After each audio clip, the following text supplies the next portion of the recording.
Tractor ಚಲಾಯಿಸುತ್ತಾ reels ಮಾಡಲು ಹೋಗಿ ಚಾಲಕನೋರ್ವ ಅದೇ ಟ್ರ್ಯಾಕ್ಟರ್ ಚಕ್ರದಡಿಯಲ್ಲಿ ಸಿಲುಕಿ ಮೃತಪಟ್ಟಿರುವ ಘಟನೆ ಕಲಬುರಗಿಯ ಕಮಲಾಪುರ ತಾಲೂಕಿನ ಮಹಂಗಾವ ಗ್ರಾಮದಲ್ಲಿ ನಡೆದಿದೆ. 22 ವರ್ಷದ ಲೋಕೇಶ ಕಲ್ಲಪ್ಪ ಪೂಜಾರಿ ಮೃತ ಟ್ರ್ಯಾಕ್ಟರ್ ಚಾಲಕ.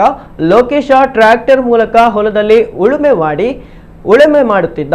ಈ ವೇಳೆ ಒಂದು ಕೈಯಲ್ಲಿ ಮೊಬೈಲ್ ಹಿಡಿದು ರೀಲ್ಸ್ ಮಾಡುತ್ತಾ ಇನ್ನೊಂದು ಕೈಯಲ್ಲಿ ಸ್ಟೇರಿಂಗ್ ಹಿಡಿದುಕೊಂಡಿದ್ದ. ಈ ಸಂದರ್ಭ ಆಯತಪ್ಪಿ ಟ್ರ್ಯಾಕ್ಟರ್ನಿಂದ ಕೆಳಗೆ ಬಿದ್ದ ಲೋಕೇಶ ಚಕ್ರದಡಿಯಲ್ಲಿ ಸಿಲುಕಿಕೊಂಡಿದ್ದಾರೆ.